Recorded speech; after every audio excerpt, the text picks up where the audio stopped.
The first day of the summit, 2024 Impact started strong, bringing together experts in law and finance from around the world. We heard Alvaro Acevedo shared his expertise in tax law.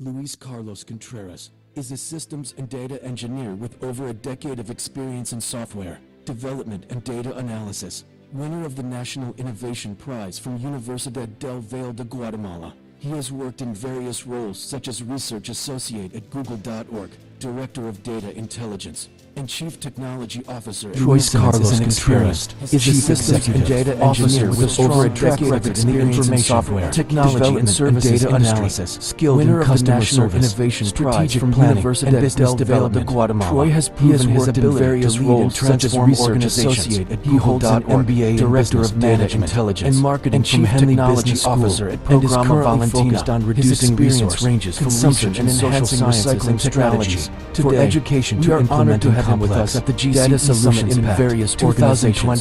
Today, please welcome Troy Summit Impact 2024. We present to you Luis Carlos Contreras. Some people wonder what AI will do for them in the future. I don't need to wonder, because that AI future, I'm building it. We will affect global change.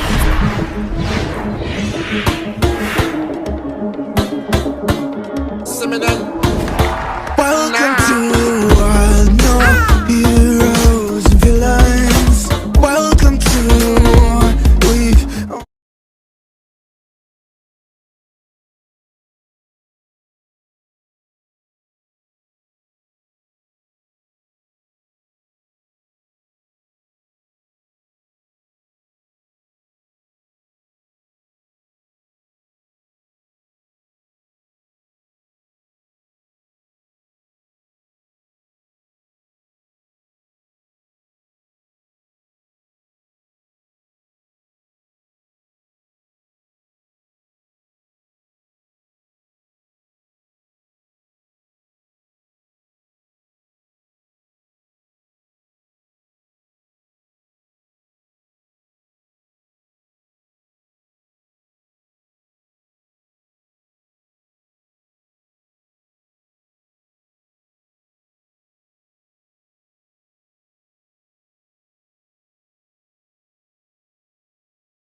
And these days I'm working with PatientPoint, which is a healthcare technology company based in the US. We operate in the whole US. We have 800,000 devices installed at patient locations. That means hospitals, clinics, medical rooms, everything. It is a huge company. It is a ton of data. It is a lot of data that we manage over there. And it's healthcare data, so you know how private that information is. And that's probably what I'm going to talk about today, what I'm going to do emphasis on. Because first, let's talk about AI. Like, we all know about AI. We've used it. We've been hearing about it since pretty much the last few years, like maybe since 2020 or so. And we know that AI has a huge role in our companies. Like, we know AI is not the future. We know it's the present. We know how to use it. We know what AI can do for our companies. We know a lot of AI. But today I want to talk about AI in the context of sustainability. And usually when you talk about sustainability, you imagine something like this. So for example, Google was able to reduce their energy costs on their data centers when they changed the electricity control to one that was based on AI. So they used AI instead of their normal, let's switch the electricity on and off and on and off. They added an AI-based controller, and the AI-based controller saw the demand that they have in electricity and dynamically turned the cooling systems on their data centers, and they were able to save 40% on their electricity bill. That's a huge saving. That's a lot of savings for them. That's really great for the environment. That's really great for all the carbon emissions. That's really nice. That's very sustainable. But over here, we as professionals we usually mostly think about projects. We need to think about programs. And when we talk about sustainability, we need to think about what makes a project sustainable. You know that a nice project is sustainable by itself. I've worked with NGOs, I've worked with nonprofits, I've worked with the UN and some other stuff, and you know that some projects are just not sustainable. You know that some projects right from the get-go will not get anywhere because they are not sustainable in the future. That's the sad reality. And when I want to talk today about sustainability, I want to turn our projects into sustainable projects. That's what AI is for. So today I wanted to give a simple example of how AI can work in our projects, in our companies, in our professions. So if you could help me with this, we will have a nice experiment today. So if you could help me just scanning this QR code, we are gonna make a simple demonstration of how this works. This will take you to a Google Forms. That Google Forms is just a simple place where you can enter information. Please, and it's on the instructions, but I cannot stress this enough, use fake data. Do not put your real name on the form, please. Put someone else's name. Please don't put the name of the person that's right beside you. Please use another name, someone who doesn't work with you, someone who you don't know. Please invent a really cool name if you want to. This is fake data. We are just generating data.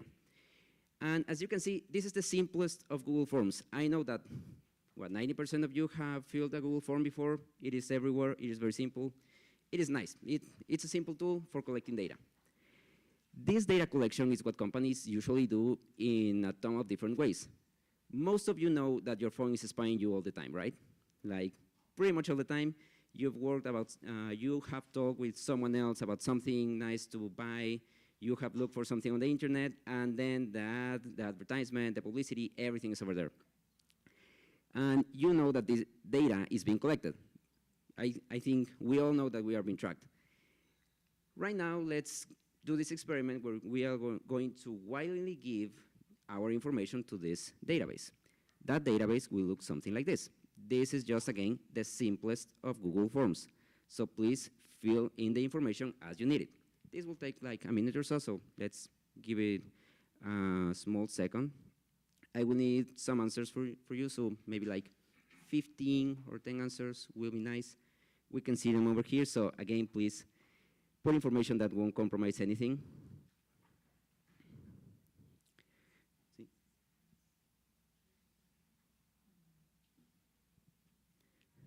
Okay, so what are we going to do with this? We are going to build an AI system.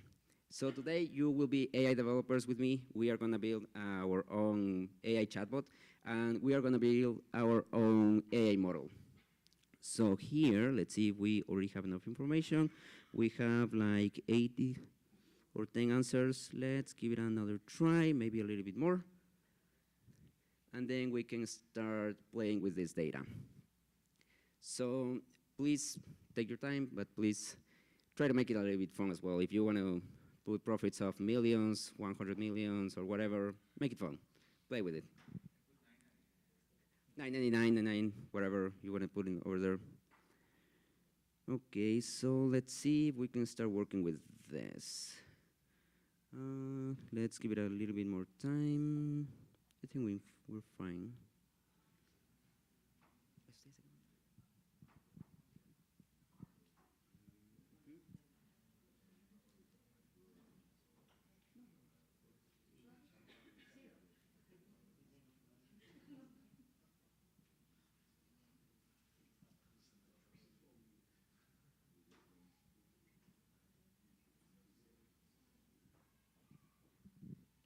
Okay, so if we now have the answers, this will be a very simple database. So this is a database where we have a list of professionals. These are the people who are attending. And we from them have their names, their country, their gender, their age, their profession, and how much they profited in the past few years, and how much do they charge for their work. So we have this information from them. I just passed this information through an AI model. Let's do it again. And now we can start asking questions. Let's say, for example, assuming this is a data set of professionals, why is the country with the highest total profit in 2022? Let's see, and how much was that? Let's just make the question. Now it will be taking a look.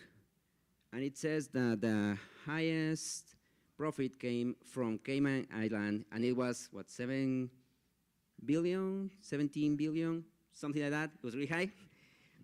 So you can see that we have this data. We just collected this information, and right now we are asking questions in natural language about this data.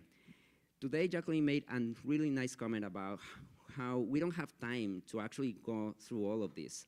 Like usually, and this is very funny because I've seen these cases where there comes the CEO, the CFO, or whoever, and they ask something like, let's say, profit from last year.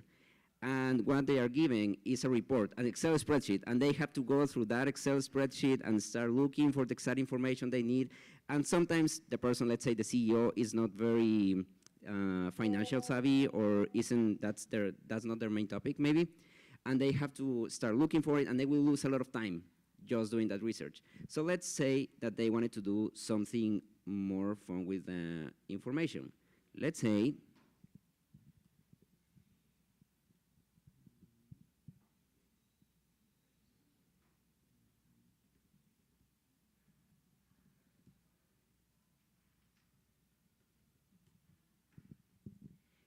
they want to know where to invest, for example. So let's say that someone just has the information of a global company, let's say GCE or something like that, where we have operations in a lot of different countries, and we have the financial results from all of these countries, and now we want to know where is the cheapest place to place a new office, for example, or where do you need to hire people from.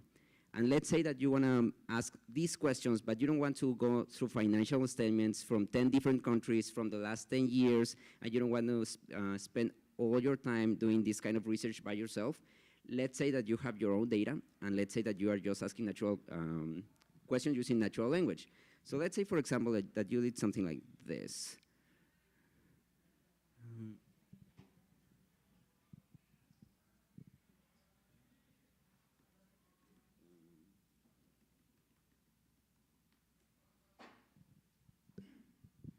Let's say that you ask who had the largest profit in 2023, and you can see that Camila has the largest profit, and then you know now that you can go through this information way faster than the way you will usually do it. Like, we all know how AI works for this, and this is really cool, and this is really nice and everything, but I want to stress something about this.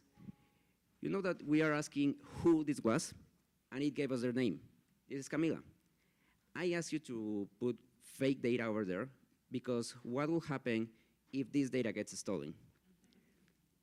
What will happen if this data was kept somewhere that wasn't safe, and then someone just downloaded this Excel spreadsheet, or someone emailed the wrong person, or someone sent the information to the wrong office or whatever? What will happen there? Usually what people do to, quote unquote, hide their information is that they will come over here, and instead of adding names, they will add, like, let's say codes, 1, 2, 3, 4, so on and so forth. But then what if I know that one person in this room is from Guatemala and it's a software engineer? Regardless of whether that's the number 10, 2, or whatever, you will know that that's me, right? Because that's very identifiable, and there are very identifiable information, even if you try to, quote unquote, hide it. And that's the issue with it, because even if you take a lot of measurements, how do you know that your data is actually safe? Today, Troy asked this question, and it's, how do we trust, or can we trust these companies with our data, these AI companies? We are giving these AI companies our data. We are giving them financial statements. We are giving them bank records. We are giving them every kind of very useful information, and we don't know what they are doing with it. So how do we trust them? First and most simple answer, we don't. And let me say you that, again, we do not trust AI companies. I work with AI companies. I develop these kind of models. I don't trust myself. I don't trust AI companies. Why? Because you have to be very aware of that.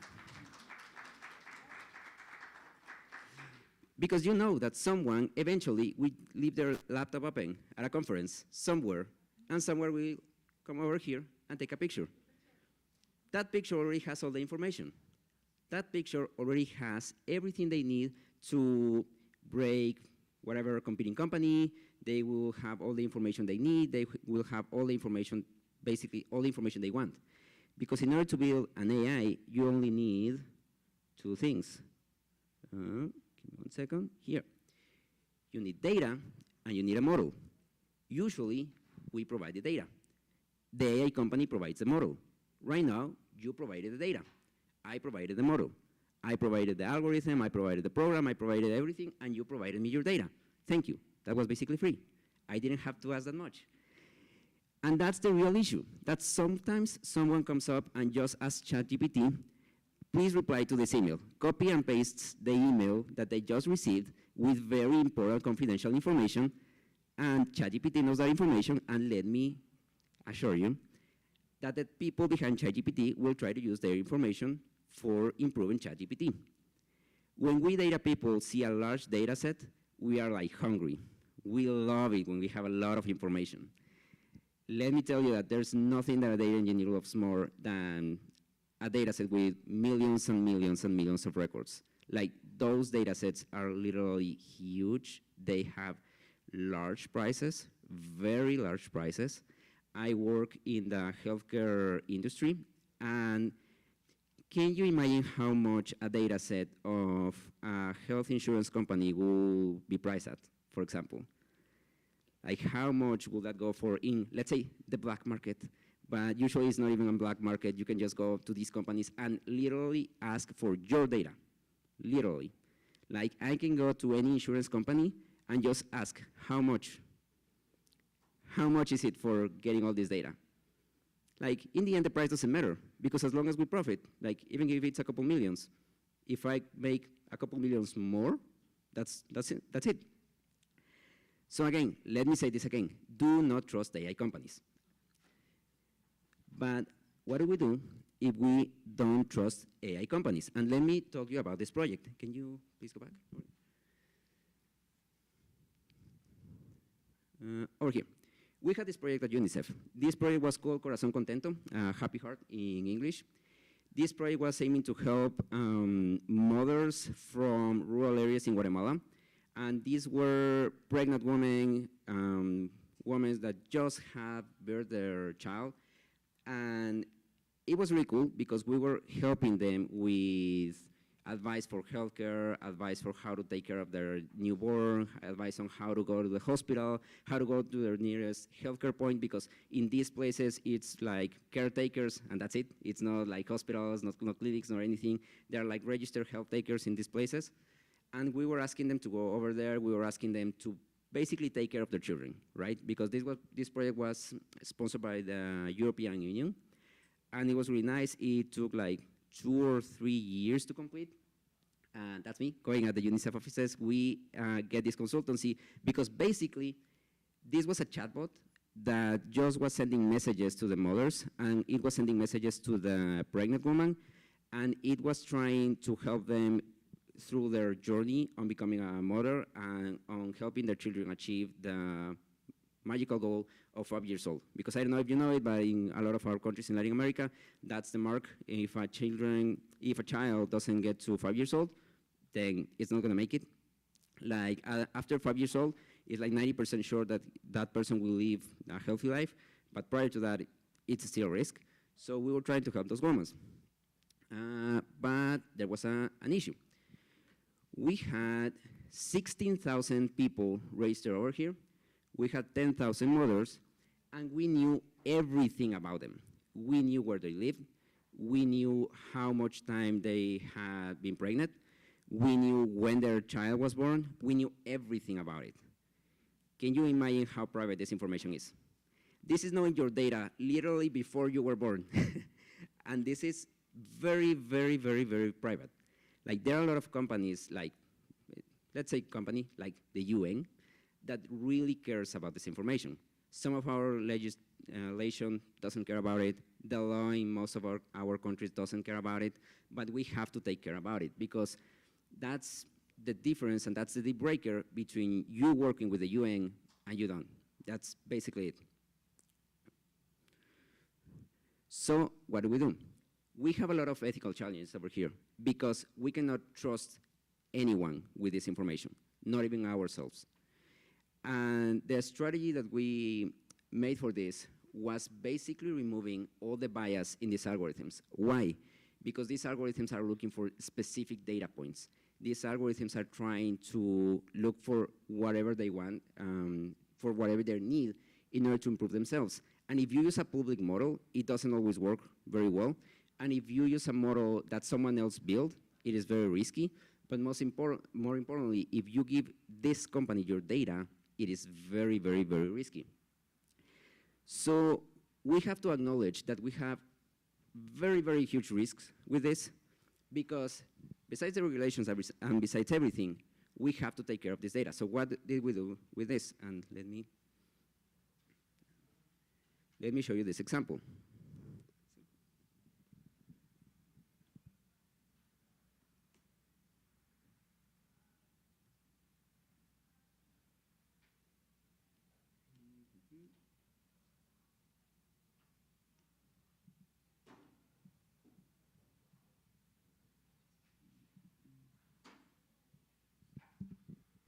Okay, let's say that rather than actually just adding specific IDs to people, we randomize the data. That's the very first thing we do. We don't always have the same input to the same output. We randomize everything, and we encrypt the data. So that's the key to everything. We have to encrypt the data.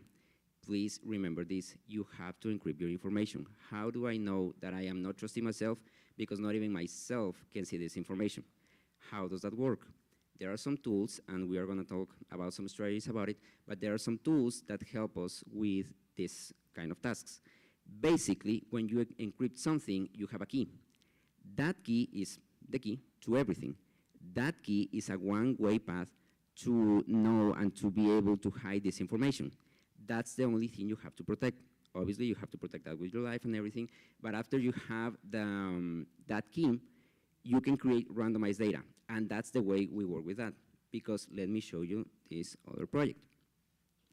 So we had this other project called Decided. This was really nice. And let me show you, this is, by the way, this is my baby. I really love this project. This was for a company based in the US that helps students achieving their goals of getting into college. I don't know if you know this, but college in the US is very, very expensive. If you have gone to college in the US, you know that it's like 40,000 or so per year or per semester in some places. And being a student, a high school student who doesn't know anything about it, can you imagine how hard it is for most students to get into college in the US? Like, it is very, very, very, very difficult. So we started building this tool. This tool helps the students finding the right college for them to attend. It is really nice because over here, I can add multiple colleges. And when I add these colleges, I can say that I receive a scholarship for all of these colleges. I don't know if you knew this, but colleges like Harvard, the MIT, and some of them are actually very cheap if you get a scholarship. And it is actually simple to get a scholarship. It is not very hard to get into Harvard, into MIT, and some of these universities in the sense of not being that expensive. But how do you know that you can even apply to those colleges if you don't know anything about college? So we built this tool where you add the university you want to attend. So let's say that I wanted to attend this one. Okay, so I have this. I want to attend the university in San Diego, but I don't know whether I will be able to pay for that college. I know over here that I need $33,000 per year just to get into that college. But maybe I got a grant. Maybe I got a scholarship. And let's see. That scholarship looks something like this. Let me zoom into that. Okay, over here, you can see that I was granted some of these scholarships, but here's the tricky part. I was given a grant, And then I was given a bunch of loans. So I may think that university will be cheap. But actually, I'm getting myself into a loan basically for the rest of my life. That's how it works in the US, right? That's how it works in a lot of countries. And the student will only see this at the very bottom, $36,000. It's really nice because out of the 33,000 that I need, I got 36. Nice. That's really nice. I can get into college. What we're going to do here is using this tool, we are going to get this data over here.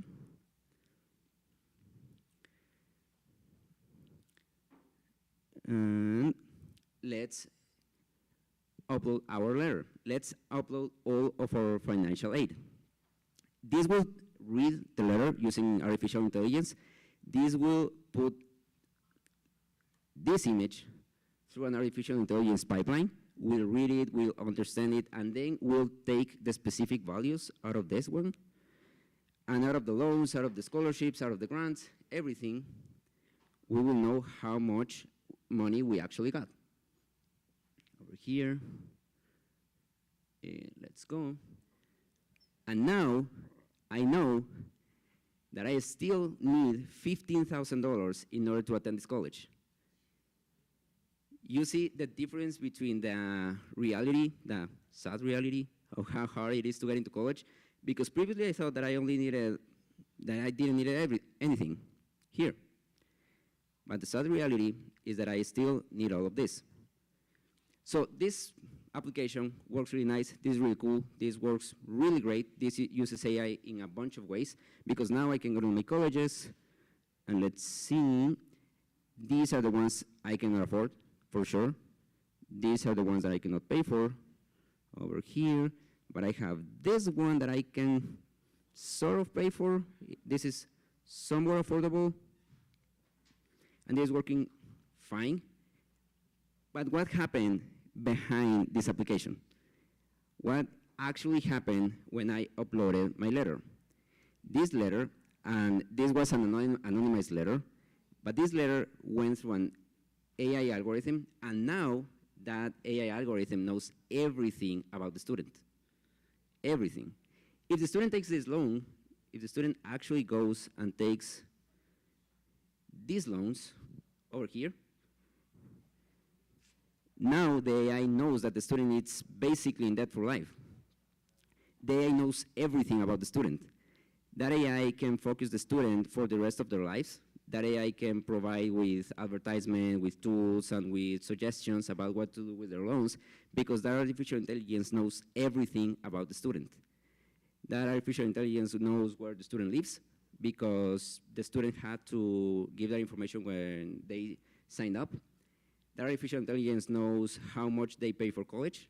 They know, that artificial intelligence knows what college they are attending, how much debt they're into. That artificial intelligence knows everything.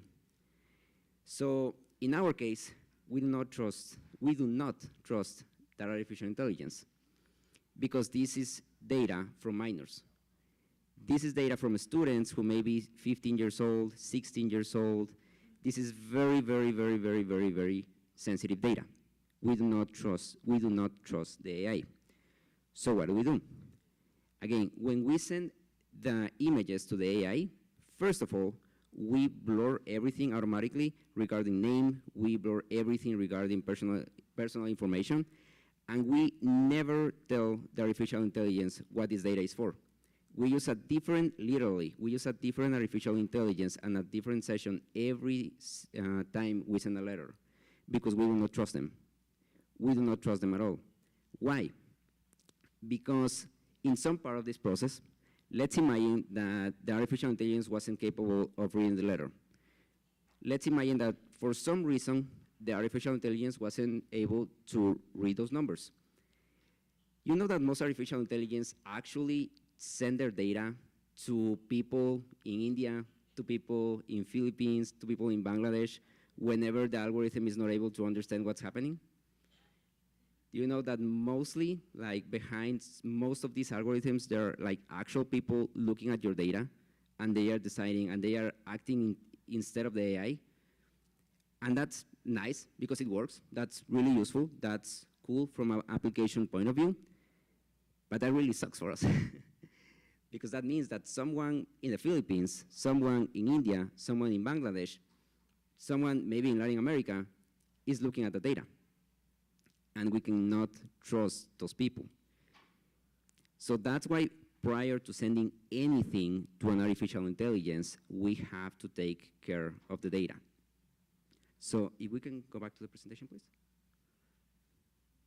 Okay, so what do we actually do in order to trust this? First, we have to be honest about what's happening behind these algorithms. If you take a look at the one that I was building right now, if you could help me with that. This algorithm that I was using, I asked it to tell me what it was doing with your data when it was working. This is something that you can understand with some programming, but it's also very simple natural language. And that transparency is what I like and what I need from AI, because that transparency is everything to me. If I don't have that transparency, I won't trust that AI.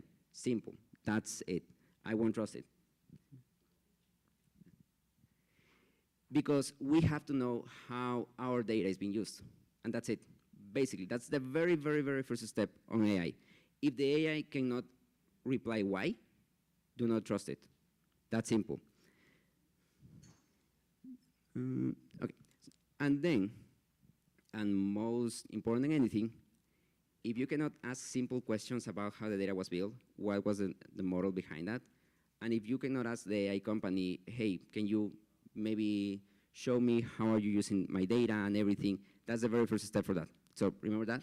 Okay. Now, how do we avoid bias? What is the bias in some of these algorithms?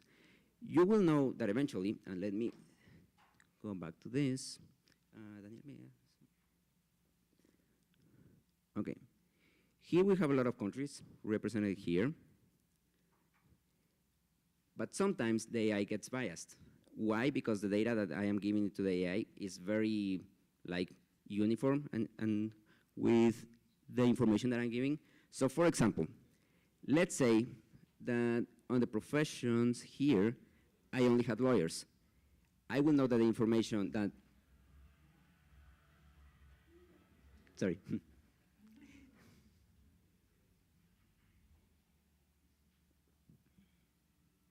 Okay, so let's say that out of all the people that I have over here, like 90% of them were lawyers. Then the information will be biased. Then the information will work. And that's the issue with some of these companies, that they are very biased with the data. And here, for example, if we are using let's say, I don't know, financial fraud or anything like that, out of most of the transaction, most of them will be of certain type, and then the algorithm will get biased because of that, and that will be a problem. So what do we do with that? Very simple. We take the data set, and we just create fake data. Oh, sorry. Here, here, here. So now, this fake data will help me unbias my algorithm, because out of, let's say, 100 people, if I previously had 80 lawyers, I literally have to create fake data in order to the algorithm not to get biased. And that's a real pain, but that's something we need to do whenever we work with AI.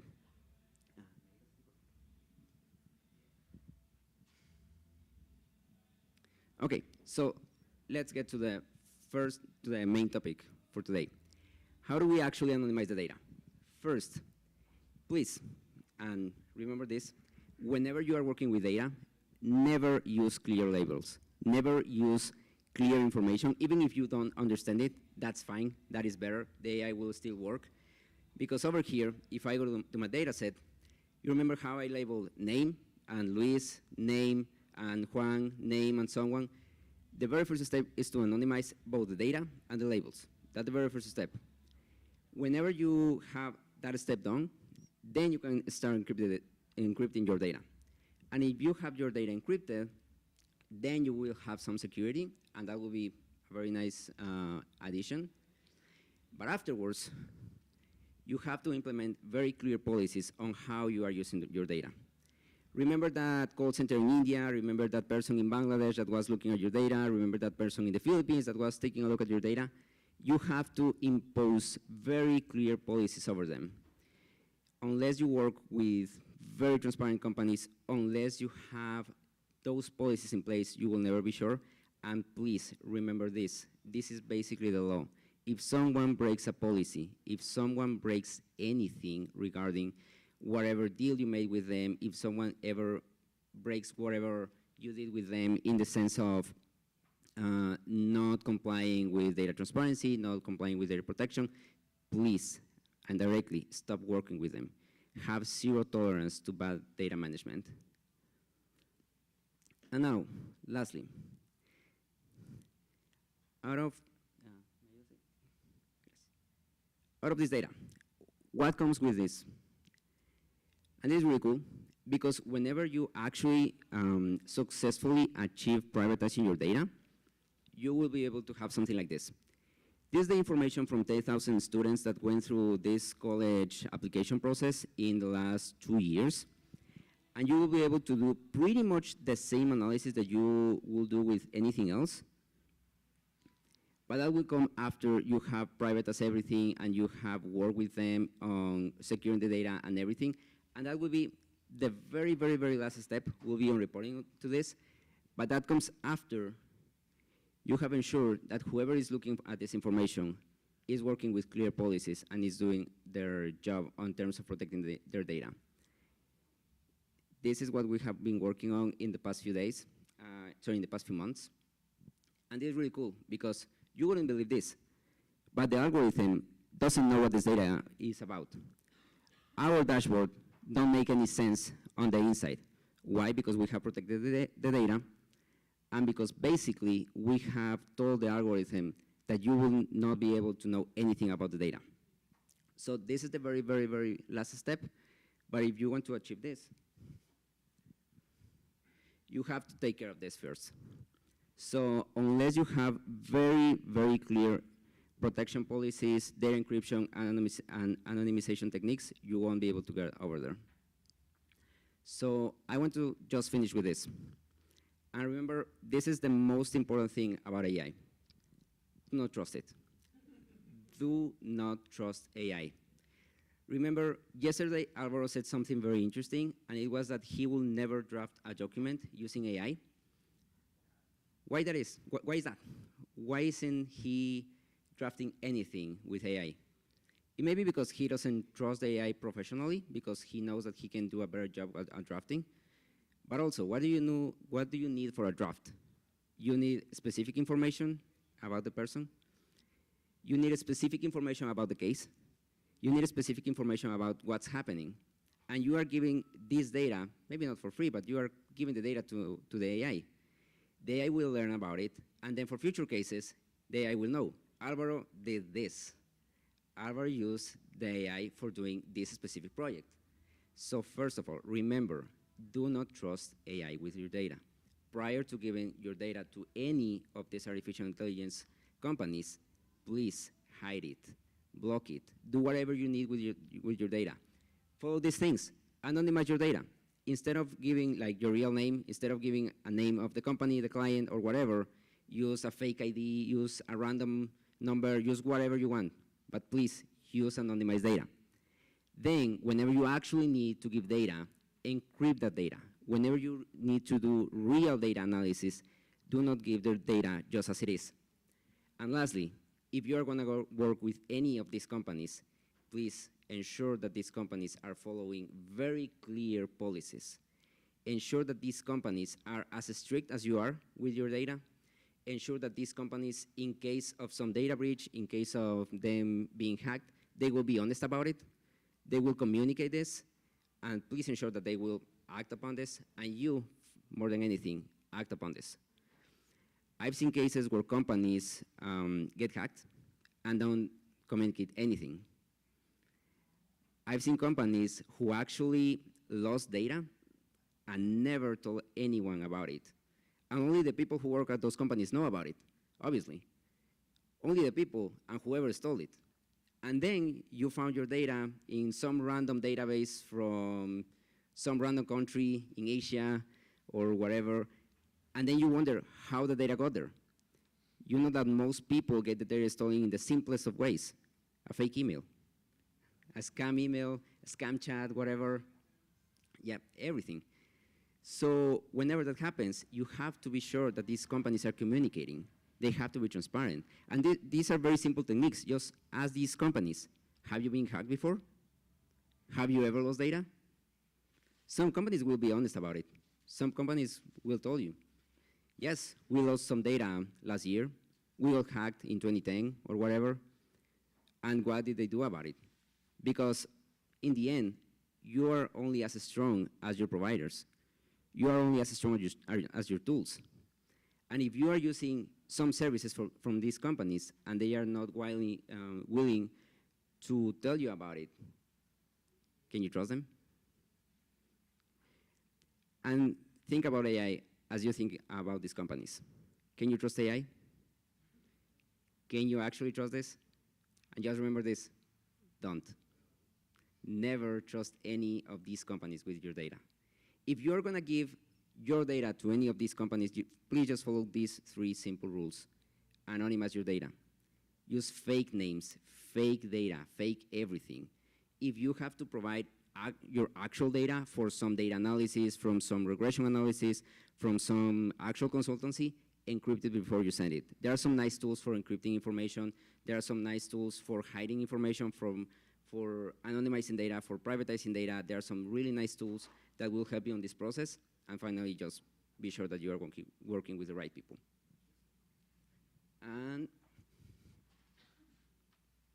that's it. Thank you very much.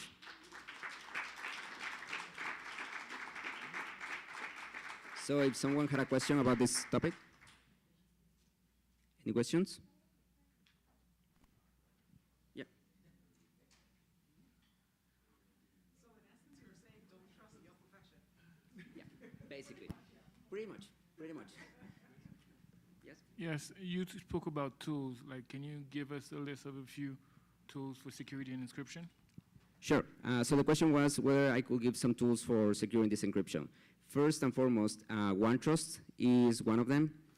It's a really nice tool that encrypts documents, encrypts databases, and encrypts a lot of different information.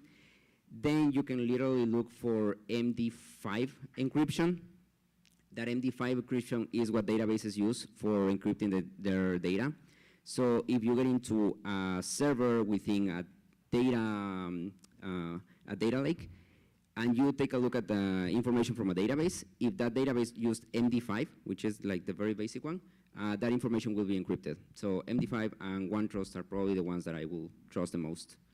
But as always, common sense is the best tool for pretty much everything, so if you can do it by yourself, it will probably be a little bit better. Thank you. Yeah, that's a really good question. So the question here was, can I be sure that these companies don't work with OneTrust? That's a really nice question. And something really nice about these tools is that they are first and foremost open source. There are some tools that are open to the public, so you know how they work. Some of these tools also let you tweak how do you want to use it. But most importantly, those tools don't work in an offline server.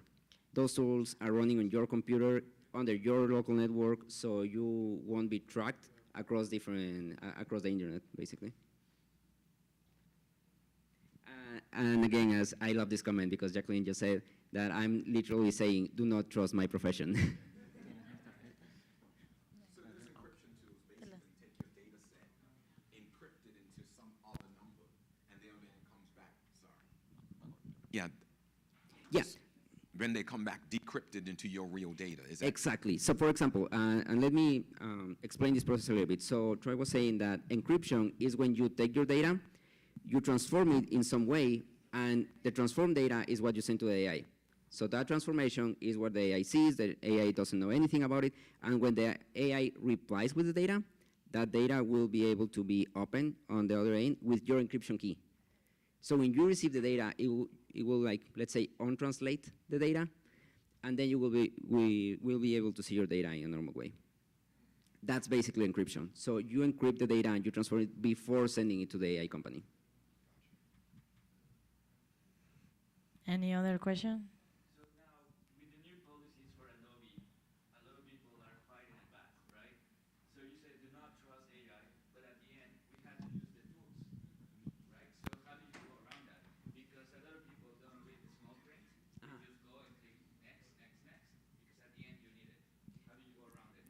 Yeah, okay, so just repeating the question, and this was a really nice example because Adobe, something like 2 months ago. They can use your data and basically store it and you lose the copyright of whatever was built in it.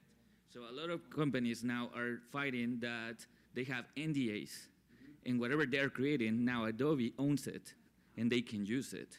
Even they said they won't. And they can train their AI with your data. Yeah, so for those who don't know, Adobe Photoshop, Adobe Premiere, all the Creative Suite, they just updated the policy. So if you work with Adobe Photoshop and you have a legal license to Adobe Photoshop, Adobe basically owns your data now. And they can use your data to train their AI models to improve Photoshop, to improve Premiere, to improve the Creative Studio. And Alex said, there's nothing we can do about it. And sadly, that's true for a lot of tools, but the first thing we can do about it is stop using them. A lot of companies had to move to different tools. Like when this new policy came out, DaVinci Resolve, which was the competing company, literally like tripled the amount of users in 2 days or so, just because everyone was leaving Adobe. But then Alex said something very interesting, and it's that most people do not read the small print. Have you ever read the user license agreement? No one has time for that. That's really true. Copy the small print, put it on ChatGPT and make a resume out of it. Yeah, that's what most people do. Like they copy and paste the user's license agreement into ChatGPT. ChatGPT summarizes the information, the new license and everything, and then you read about it, and then you know about it. But usually, no one does that. So what you can do? First, stop using those tools. It isn't worth it. Your information is more worth it than anything. Your information is valuable. Your information is very, very valuable, not only for you, it's valuable for the AI company. It is valuable for whoever you are giving it to. So my very first advice is to stop using it. Then, obviously, read the small print. Remember that, read that small print. Some AI companies, and I don't know if you have read the user's agreement on ChatGPT, but ChatGPT will tell you that they can use whatever you prompt into ChatGPT to improve ChatGPT. So if you have ever asked something about something that was coming out of your back, something about a medical condition, something about something very private, now GPT knows about it. And ChatGPT knows everything about you because you have an account. And now ChatGPT knows pretty much everything. And the people who use ChatGPT will also know everything about you because you never read the small print. So that's why I usually don't use ChatGPT for most of the stuff that I work with.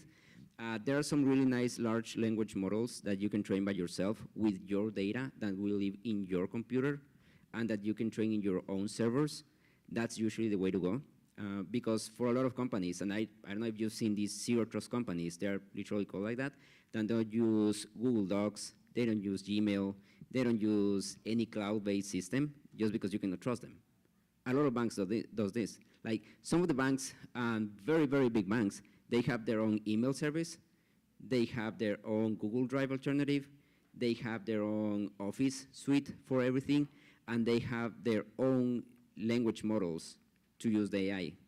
So that's actually the best advice that you can do because, for example, UNICEF, that's what we do. We have our own Office suite, we have our own storage service, something like Google Drive, and we have our own email service because you cannot trust them. That's the sad reality that you cannot trust.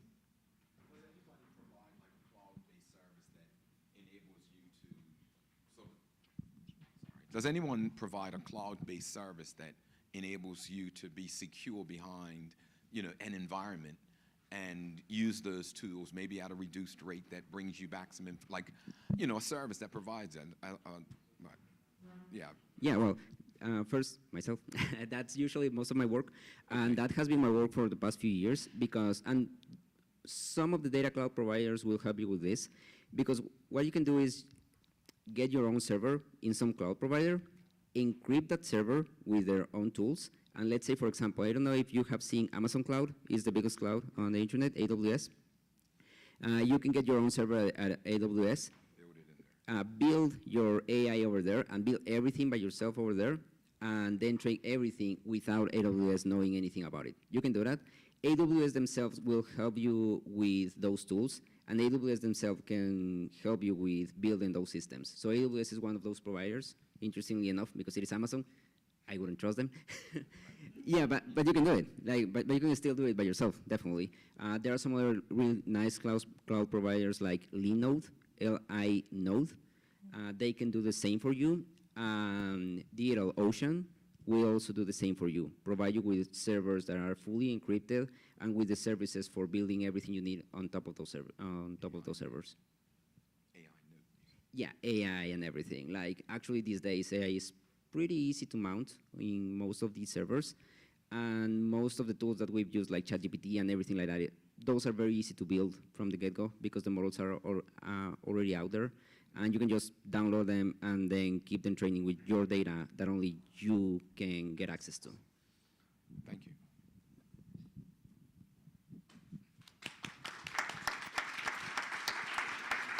Thank you, Mr. Luis Contreras, for your enlightening presentation.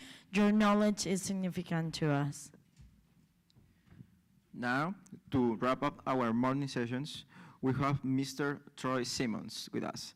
Before he takes the stage, we will show you a video that highlights his accomplishments and he brings to his work.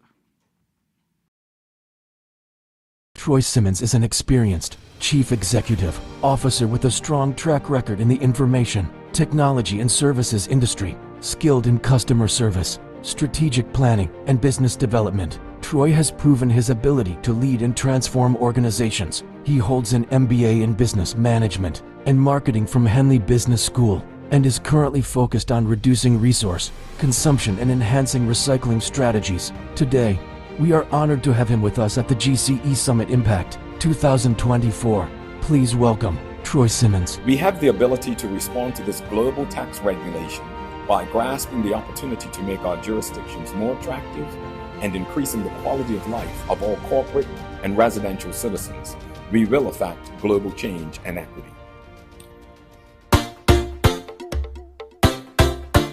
Seminal, nah.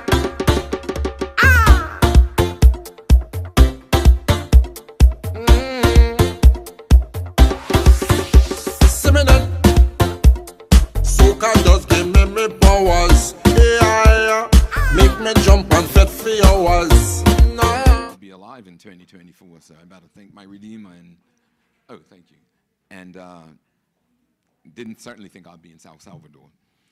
But I want to speak to some of the issues that are affecting our regulation in Bermuda, our environment in Bermuda, and hopefully get some input from you on maybe how this all is affecting your jurisdiction. And so basically what I'll speak to is how the OECD Pillar 2 tax regime is affecting EOR services globally, and basically our entire industry if you're an offshore jurisdiction. So for some of you who may not know who the OECD are, it's the Organization for Economic,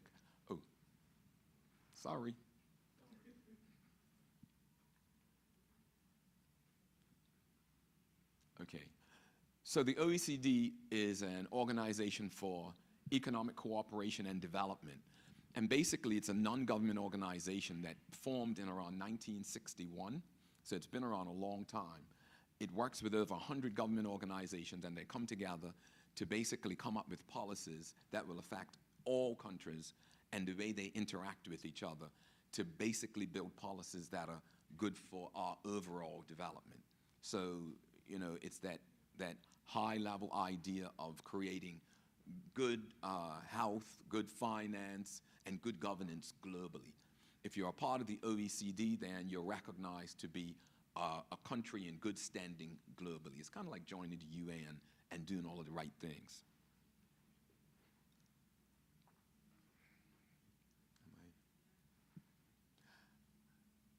So what is Pillar 2 subject to tax regulation?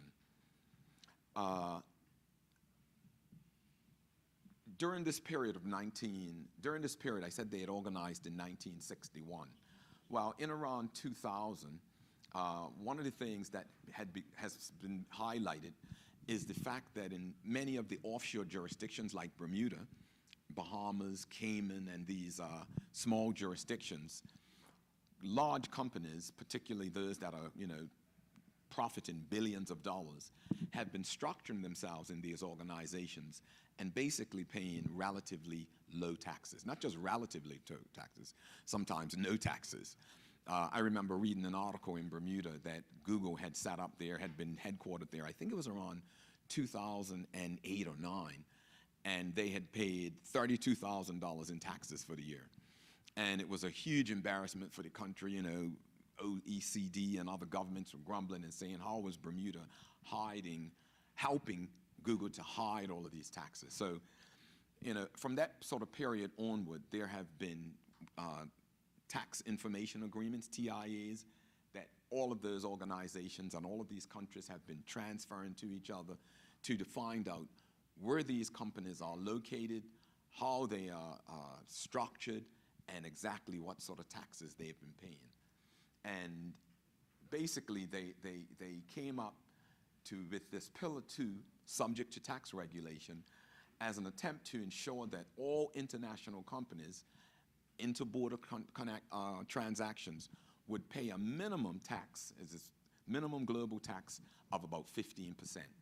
So the objective was that after they sat down and spoke, somehow they came to this 15% regulation. And that would mean that wherever they were domiciled, they would pay about 15% of their profits in taxes. So it basically forms a package of, it's a regulation that kind of packetized, and if you sign on, then you ensure that these businesses are going to, I went the wrong way, are going to pay it. So it's really designed to prevent circumstances where the income is, where they pay very low taxes or no taxes at all. That's the real strength of this regime. Come on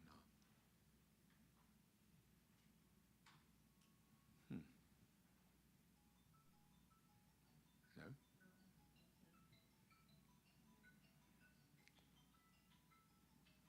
Okay. So just a while ago, we had,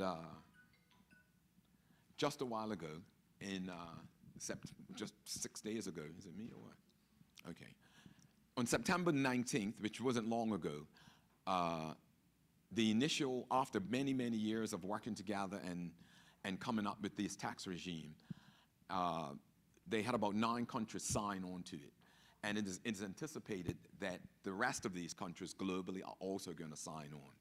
And basically what it means is all of those companies, global companies, that register or that they know about that currently profit over about 750 million euros annually will be made to pay a 15% tax.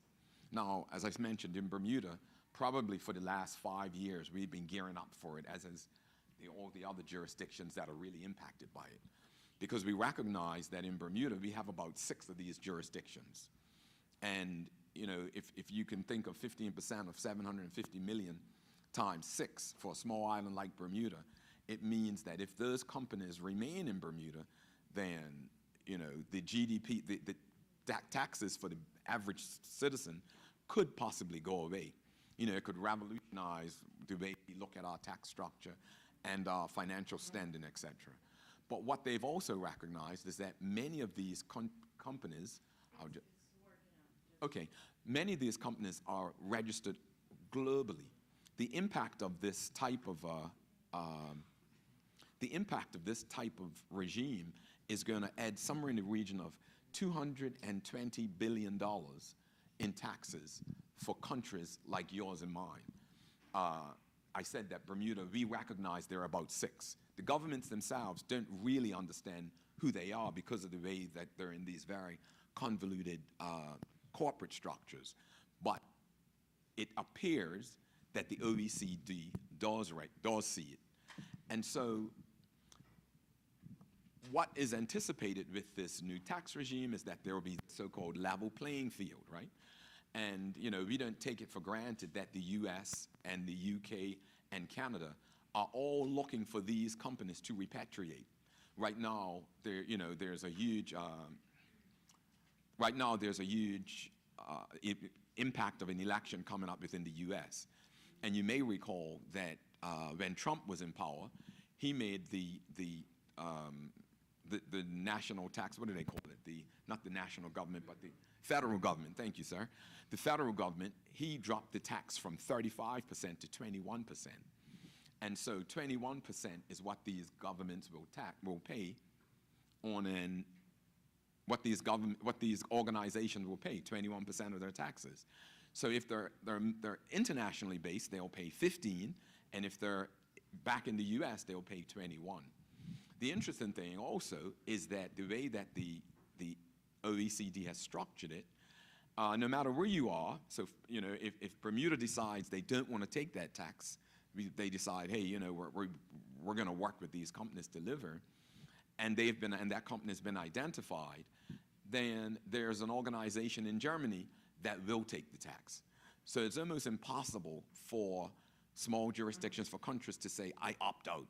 You know, you're basically going to ignore huge amounts of taxes coming into your country. You have no option.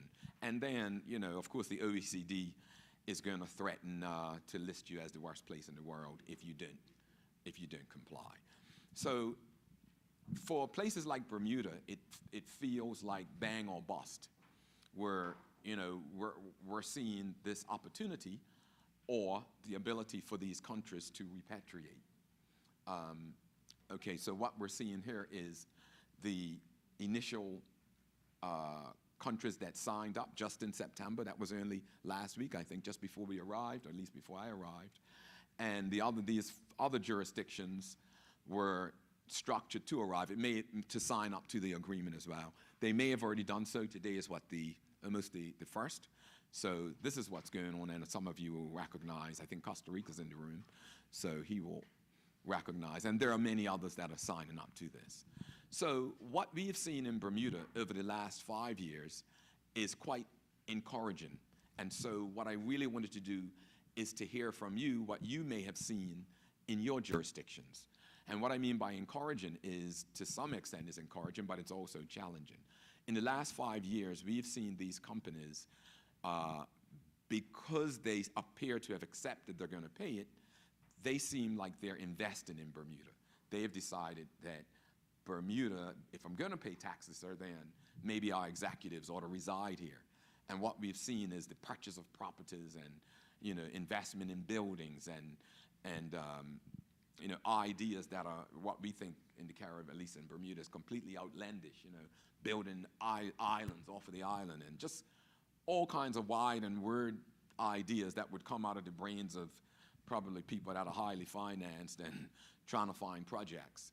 And so it seems like it could be a positive thing. One of the things I do recognize is that the intellectual property, I can try it again now? Yeah. Okay. The intellectual property of these people is pretty significant.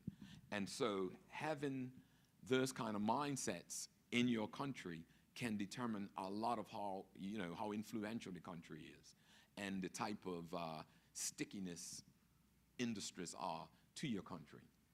Let me just see if I can catch up. Sorry. Seems like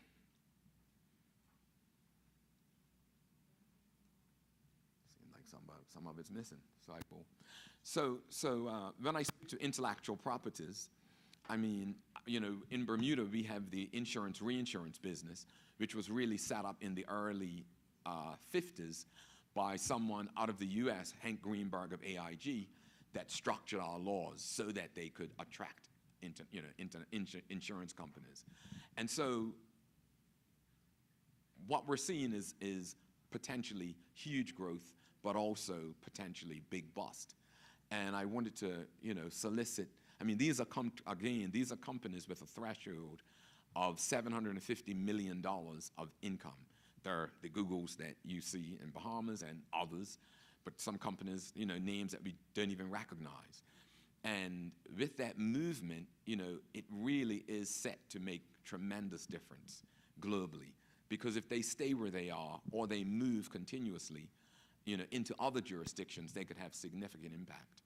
And, you know, when I look at some other global things that are happening, you know, like the U.S.'s influence waning over the last 5 years, you know, China's growth against it, BRIC nations overtaken, I start to think that maybe those executives will in fact continue to move and relocate and influence differently in different parts of the world. So I really wanted to hear, I guess, from you what you've been feeling and the impact that you've noticed, or just some anecdotal ideas of how this can impact our global economy and our countries in particular.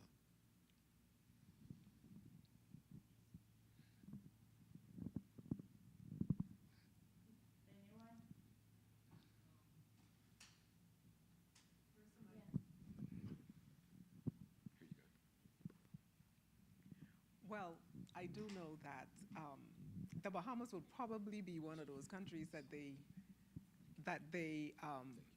threaten with this, because a lot of our income comes from these global companies that don't pay direct taxes, but pay indirect taxes into the country, like Google. So my business has Google as a client, for instance. As an EOR services. So it's an indirect way that Google plays into our country. But it's not beneficial based on my understanding. I understand what they're trying to accomplish, but it won't be beneficial to us to sign on to it. So we'll probably be one of those countries they threaten to be able to sign on to the OECD, to be honest. Okay.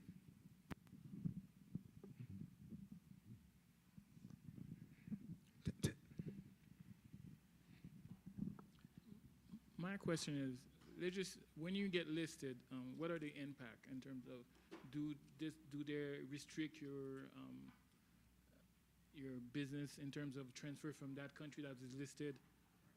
Right. So one of the good question, because what's the teeth in it, right? What can they really control? So for the most part, they go initially after that company. You know, once a company is listed, it is seen to be globally non-compliant. And once you're globally non-compliant, it's a pretty uncomfortable place to be.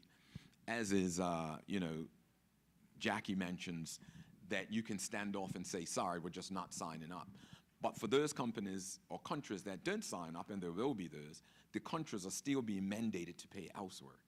So the interesting thing about it is, by not signing up, you don't tweak your tax base to adjust. So for example, if I am Google, we're beating up on Google right now, but if I am Google and I decide to reside in the Bahamas, then I will be mandated to pay 15%, but then I'm still mandated to pay your taxes, which I think you mentioned yesterday were about 12%. So ultimately, and there's probably a couple of others, because so I think your tax rate is probably about 16 to 21. Right. So I'm going to pay 15 plus the 20, which is 36%. So now the Bahamas is not attractive. So, you know, if you don't sign up and adjust, then you will present as less financially attractive. You see what I mean? Yeah. So that's it. Now, as far... Wow. When you 15% of 750 million, a big penalty, if you know what I mean. But yes, there's nobody's going to be marched off to the gallows. They're just going to pay.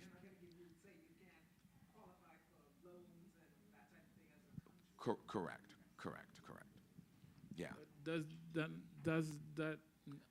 That's the whole point of offshore, no? Right. But yeah. So you're saying it undermines the whole purpose of offshore, right? Yeah. Right. Yeah. Yeah. I mean, that's why I'm saying that's the real. So I mean, I mentioned why you letting it happen? I mentioned the U.S. economy, right? Because Kamala Harris says she wants to increase the rate to 28%. She's going to make taxes 28. Bush originally moved them down from 35 to 21 after Obama pushed them up after, you know, all of the subprime mortgages I was just talking about, and all of that failed, right? So all of that determines, you know, where these companies will reside, et cetera. Yeah, but it's a challenge for offshore. It's a huge challenge for offshore. But, you know, yeah. I mean, I guess countries and companies don't want to just reside somewhere. What they're hoping to do is have them just reside because of taxes, but for other purposes, like regulation, you know, and yeah, et cetera.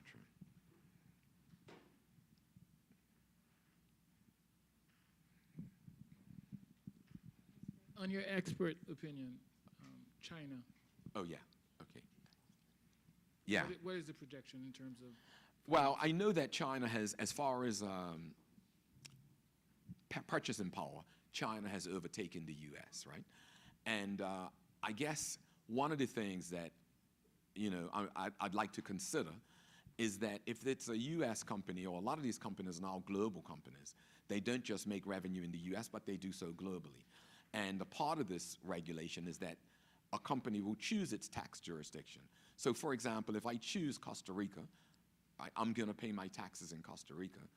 What I'm saying is if it's going to behave like it has in Bermuda, they'll choose Bermuda and start to invest there. Or if they choose Costa Rica, then maybe they'll start to invest in Costa Rica as their choice of domicile. You know? Okay. Is it? Yeah, but if you would project when is China taking over? 2030? Well, no. I mean, China's purchasing power is already above the U.S. I mean, there are a number of. I actually used some AI tools to try to say when exactly, but I couldn't get any. It was too many variables. Then they couldn't answer it the way I had hoped. Maybe I didn't ask the right question. But the BRIC nations also, right? It's, you know, they're predicted in the next 10 or so to make a difference. But I guess that's all about which government and which leader and exactly what's done between now and then, which pushes that timeline back and forward.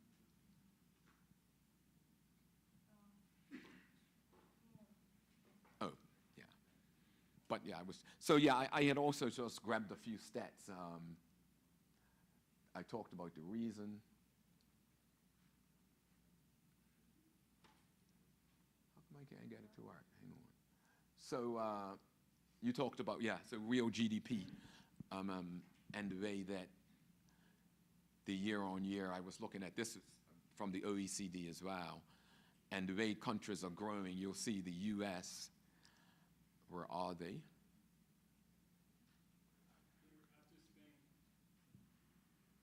Yeah, way down, right? Yeah, so, you know, yeah, there it is, yeah, 2.6. And so companies are choosing where they go based on a lot of factors. This was, I grabbed this, was out of Cayman, the way that real estate has been growing.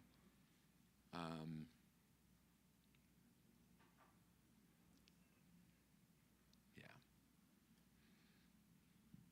Anyway, something specifically about our jurisdiction and these types of things, and yeah. So has anybody seen any movement of some of these large companies into their jurisdictions or activities in any way that you can sort of tie to it? Full-fledged movement, like setting up shop? Well, coming in, acquiring properties, that type of thing? well, that's what we've seen. That's literally what we've seen. Like, you know, executives we were speaking yesterday and we were talking about names of people, right? So we've always seen, you know, in Bermuda was Berlusconi, has that property there. But now what we're seeing is the executives, you know, of those large companies, and, you know, I'll buy that neighborhood. That's different. And the only reason I can see that happening is because they seem to be tied to their tax domicile. You know, Bermuda hasn't changed, if you know what I mean. Like, that's the only significant change that I've seen. Now there's a tax domicile that they're tied to, and they just view it differently. You know, I guess it's like giving to your church. I don't know. Amen. There's no comments? Love your input. Oh, thanks very much. Appreciate you listening.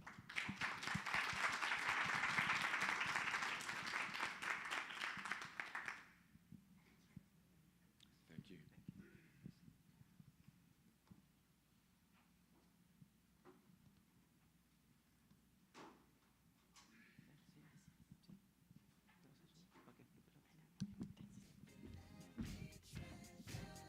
Thank you so much, Troy, for these valuable words. Now we have to finish, before lunch, we have a quick activity in order to finish all the speakers that have been here. So let's continue. So how is the activity? Now that all the speakers are done, I want to ask someone random one thing that you learned from yesterday and today. So everyone can share so far what we learned so far. So who want to start? Someone. You, go ahead. AI is the future, but don't trust it. So there you go. AI. Just give me the mic. You, someone that you learned from yesterday or today. Don't trust AI? That is already by her. Something different. Who else? Who can help me?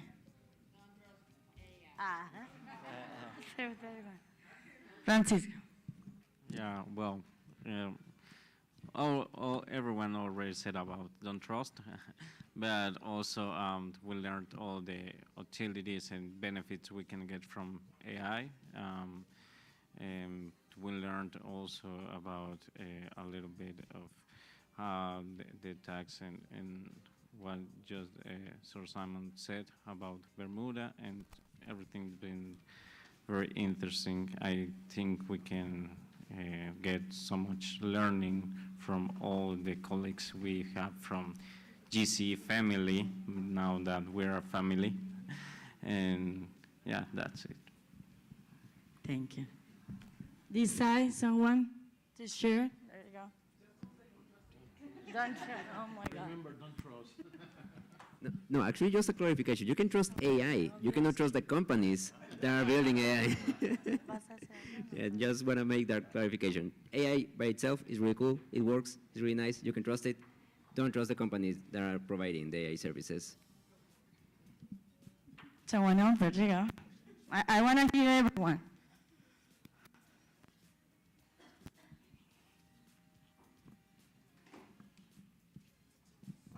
Yeah, AI is not here to replace humans, but just to make us work a little smarter. Thank you so much. Who is missing?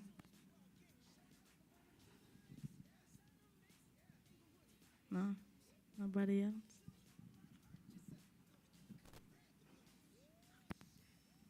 All right, well, now that we are done, I will be inviting you to lunch. Let me see what time it is.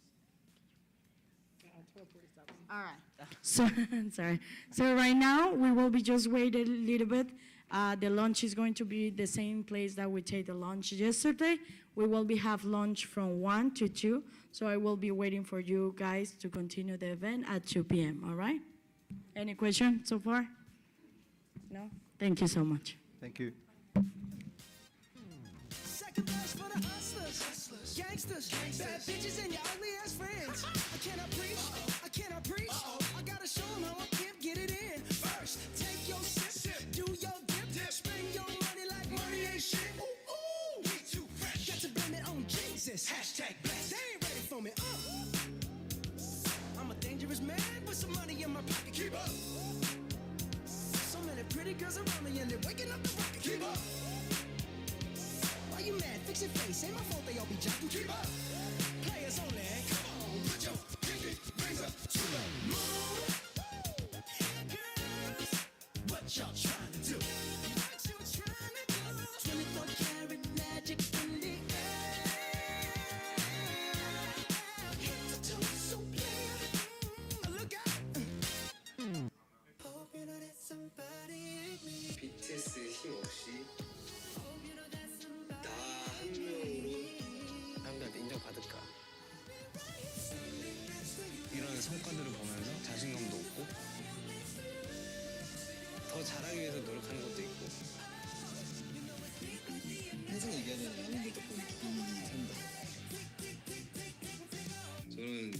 제 나침반 보고 갑니다.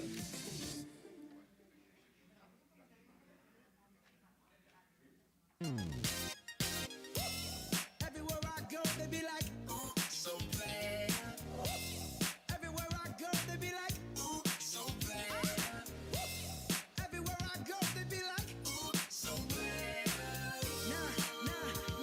Now, watch me break it down like, 24 karat, 24 karat.